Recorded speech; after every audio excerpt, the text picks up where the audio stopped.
Segundo fontes americanas, né, Kiev teria esgotado já o arsenal de fabricação russa, né, e soviética,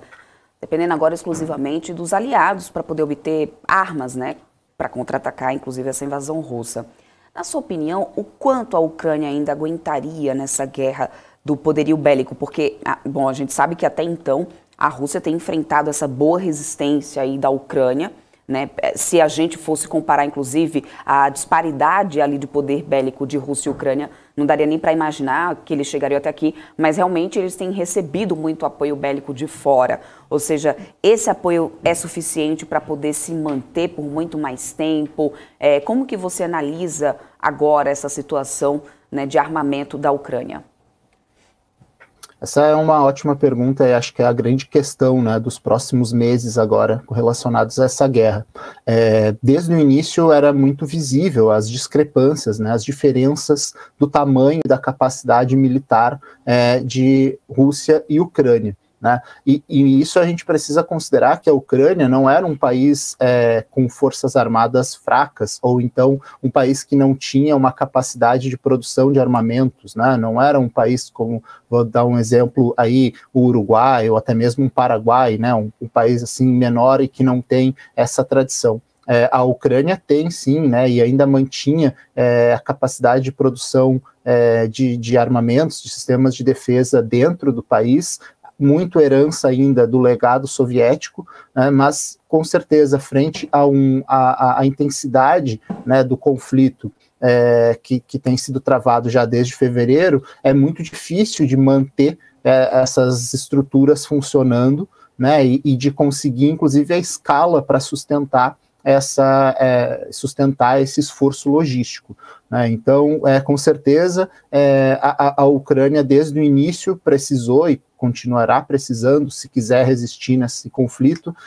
de suprimentos ocidentais, de suprimentos fornecidos por Estados Unidos, fornecidos pelos países europeus, né, membros da OTAN, especialmente quem tem se mobilizado Polônia, Alemanha, Espanha também um pouco, Reino Unido tem também sido, né, um grande fornecedor de armamentos, e agora, com relação ao futuro, né, a grande questão é o quanto a OTAN, o quanto os países ocidentais eles estarão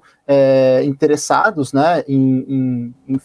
continuar com esse conflito, ou o quanto eles vão abandonar, digamos assim, o esforço militar da resistência ucraniana e vão buscar uma solução que seja negociada através, né, de um acordo diplomático, ou pelo menos de um cessar-fogo e a manutenção de um impasse, né, com relação à situação no país europeu. Porque os números, né, especialmente aí de emprego de armamentos, de munições, eles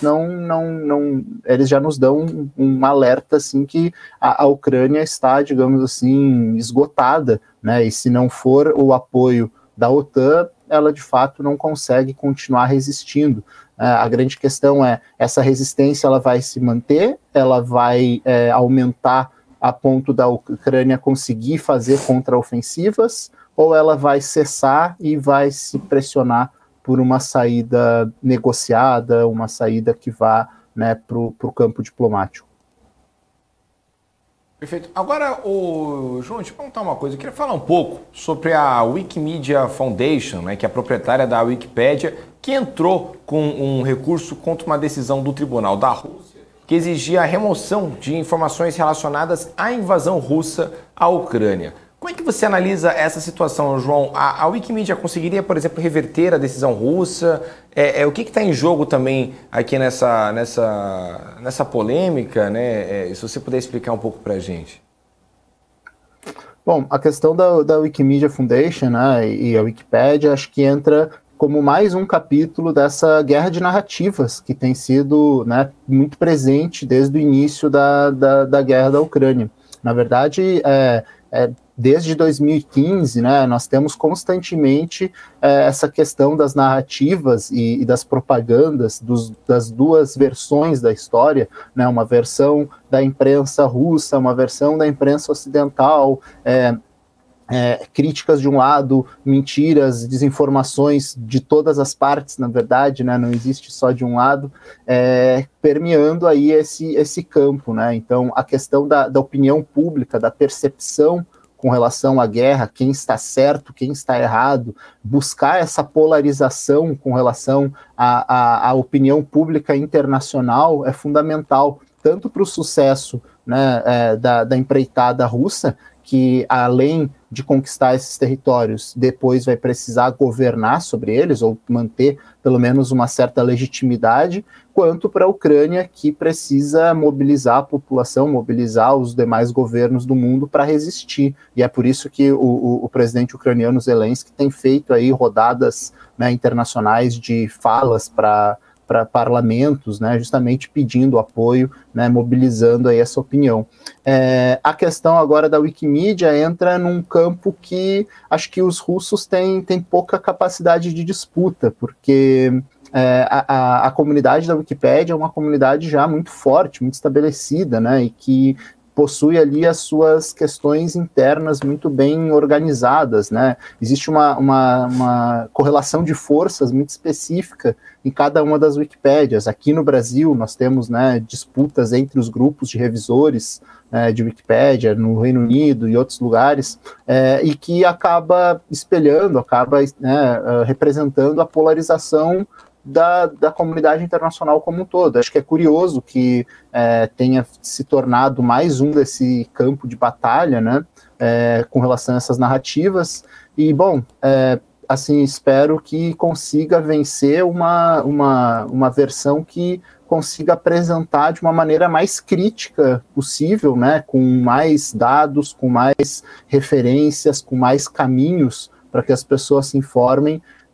o possível, porque a Wikipédia acaba sendo uma fonte de informação importante, inclusive, né, para mim, para os meus alunos, para todos os pesquisadores, e a gente não deve entender aquilo que está lá como uma verdade absoluta, né, mas como uma representação, né, de um grupo, da posição de um grupo de pessoas, e que acho que precisa ser o mais aberto possível, né, apesar de não tomar lados. Obviamente eles sempre vão ser escolhidos, mas que pelo menos se coloque caminhos para que as pessoas, elas sim se informem e tomem as suas posições, né?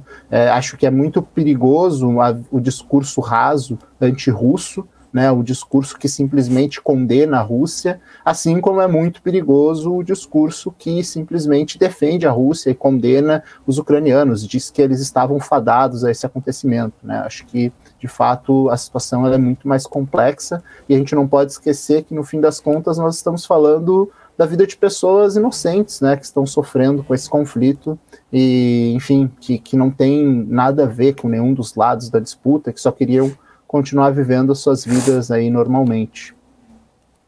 Agora eu queria falar sobre essa explosão, né, de uma ponte que liga a cidade ucraniana de Severodonetsk e também ela acaba ligando essa cidade a um outro lado do rio, que corta inclusive uma possível rota de fuga de civis nesse domingo, né, foi quando aconteceu essa explosão. Qual o impacto dessa explosão no contexto atual da guerra, João? Ou seja,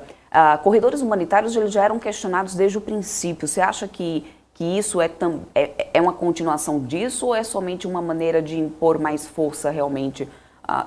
da parte pró-Rússia?